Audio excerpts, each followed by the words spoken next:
একমাত্র আল্লাহর উপর অটুট বিশ্বাস থাকার কারণেই একজন হজযাত্রীর জন্য দুবার বিমান অবতরণ করেন পাইলট। লিবিয়ার দক্ষিণাঞ্চলের এক নির্ভীক যুবক আমের মাহদি চলতি বছরের হজ পালনের উদ্দেশ্যে রওনা দিয়েছিলেন সৌদি আরবের দিকে, কিন্তু যাত্রা শুরুর মুহূর্তেই ঘটে গেল এক অবিশ্বাস্য ঘটনা। এ ঘটনা ইখলাস ও আল্লাহর কুদরতের জীবন্ত দৃষ্টান্ত হয়ে উঠেছে।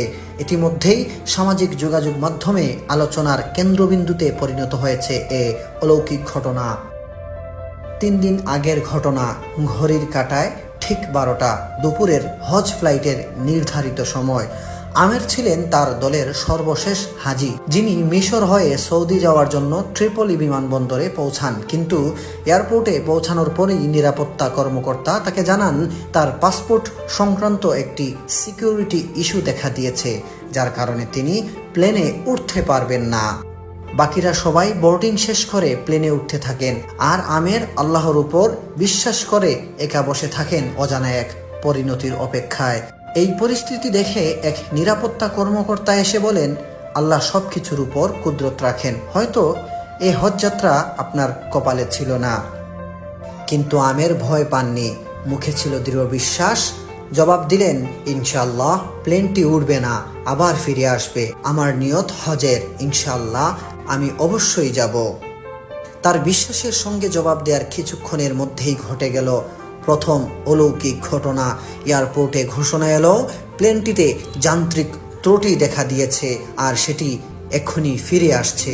বিমানবন্দরে সবার চোখ এখন উপরে, কিন্তু তাতেও পাইলট আমেরের জন্য দরজা খুলেননি। দ্বিতীয়বারও আমেরকে ছেড়ে প্লেনটি উড়ে গেল। তৃতীয়বার ফেরা প্লেনটি আবারও সমস্যার সম্মুখীন হয়। এবার মৌসুমী ঝড়ো আবহাওয়ার কারণে প্লেনটি নিরাপদে আবার মাটিতে ফিরে আসে। তখন পাইলট নিজেই বলেন, আল্লাহর কসম, আমি আর বিমান উড়াবো না যতক্ষণ না আমের প্লেনে ওঠেন। অবশেষে প্লেনের দরজা খুলে দেয়া হয় শুধু আমেরের জন্য, আর তিনি উঠে পড়েন সেই বিমানে। সৌদি আরবে পৌঁছে হজ পালনকারী এই যুবক একটি ভিডিও বার্তায় বলেন, আমার আনন্দ ভাষায় প্রকাশযোগ্য নয়। আল্লাহ তার কুদরত দেখিয়েছেন। আল কাহ্হার, যিনি নিয়মও ভেঙে দিতে পারেন। ঘটনাটি কেবল একটি ভ্রমণ কাহিনী নয়, বরং আল্লাহর একটি গুণবাচক নাম আল কাহ্হারের প্রকাশ। তিনি চাইলে সব রেওয়াজ, নিয়ম, নিরাপত্তা, এমনকি আবহাওয়াকেও পরাভূত করতে পারেন, কেবল একজন বান্দার পবিত্র নিয়ত ও অটল ঈমানের জন্য। সুপ্রিয় দর্শক, এই ঘটনাটি দেখার পর আপনার কাছে কেমন লেগেছে অবশ্যই কমেন্টে জানাতে ভুলবেন না, এবং ভিডিওটি শেয়ার করে ছড়িয়ে দিন অন্য কেউ দেখার জন্য।